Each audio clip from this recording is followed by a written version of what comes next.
You know, people wouldn't believe me if I said that a Korean lady, an immigrant, comes to Chicago, lands up in Bridgeport, opens up a shop and a beer bar, would play a large role in transforming a neighborhood. Well, it happened here. Maria found this little traditional dive bar in Chicago, turned it into a home away from home for all the neighbors. And over time, because of her hard work and her conspiracy to bring her children together to work on a business, that commitment from day one is the reason why this place exists.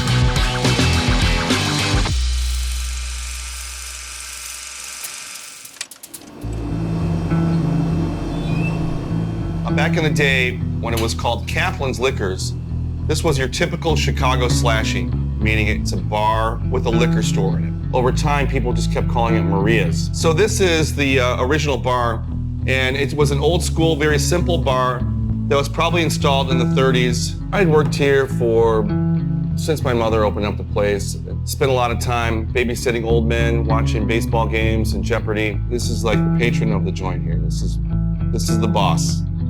So. After my husband died, then I took over, but I didn't even know how to draw the beers. I don't drink, I don't even know what's what. And it was tough for me, raising two kids, working. It wasn't easy. I cry every night when I go home. It was known as a very tough neighborhood, so certain places you don't go. And you know, Bridgeport had that reputation at the time. So when my mother came here, we were concerned about her safety. If you treat the people right, always treat you right. My believing in my life comes around and goes around. I always tell my kids. She would share all of her food. She'd often lend people money who needed it. Whatever goes around, comes around attitude, she managed to charm the neighborhood, even those elements that were a little bit more dysfunctional and probably more dangerous to most people. There were families of gangs living down that street, down our street, and there would be a lot of shootings right up from here all the way up to Maria's. Her sense of hospitality was very innate, very effortless. I think she won neighbors over by just being herself and showing that she was just a part of this community and wanted to provide a service to the community. So I want to get a steak cooked up, like Rudy style with mustard.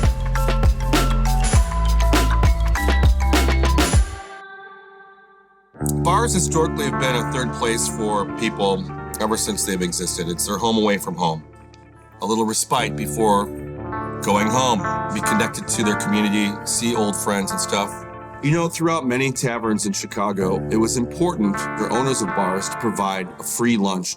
I distinctly remember my brother always putting kimchi on whatever the hell he was eating. And he got a bun and a Polish and he threw kimchi on it and we started laughing about it. Like super like Warzynski move here. We started doing these Korean Polish barbecues on the back patio. We would offer customers a free Polish if they purchased a beer. And it was always something that we did whenever there was like a big event, a big fest, etc. You know, Korean Polish street food, after a while it caught on. Like a great schmuck designer? Then after a while, we got too busy, no rooms for the people in. As we started doing this more often, different chefs would come in and do guest kimchi. And one of these chefs was Juan Kim, who was a guest kimchi chef who brought in bulgogi brisket pierogi roasted on the grill with his kimchi. And then we were freaking out. We were blown away by it. It sort of influenced our decision to open up a restaurant. Are we different? Yes, the theme is different. Even though it's street food, even though it's casual, it's still important to me to have balance. We wanted to make something that was contemporary, kind of reflected this kind of philosophy we have of making Bridgeport the community of the future. The menu at Kimski was developed through that kind of base experience of these Coco barbecues. And then Chef Juan took it beyond those confines and started exploring different ways of combining these food. Some of the menu items kind of derive from Mike and Ed's upbringing. The cuisine that we make here is actually a combination of this Polish and Korean heritage that we have. At our table, we would have Polish sausage and sauerkraut next to Korean banchan, and we would mix all this food up at the table.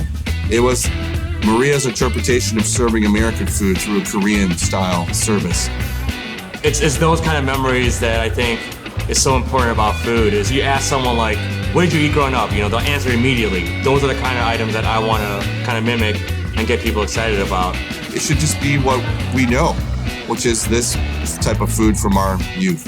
There isn't any exact science or measurements to it. It really is just all kind of peasant Improvised. food. Yeah, it is all peasant improvised food, and it's weird combining two flavors. When you're thinking about it, but when you actually taste it, it's like it makes sense. Cabbages, kimchi, sauerkraut, pierogies, mandu, like sour cream, soy sauce, sesame seed oil. Like those are all things that taste good on their own. Why wouldn't they taste good all together? This thing started to make sense. It's all about balance, right? Kimski is definitely Maria. She's been turned into like a brand and a logo almost. People love my place. Or definitely young people's coming in here. All neighbors change.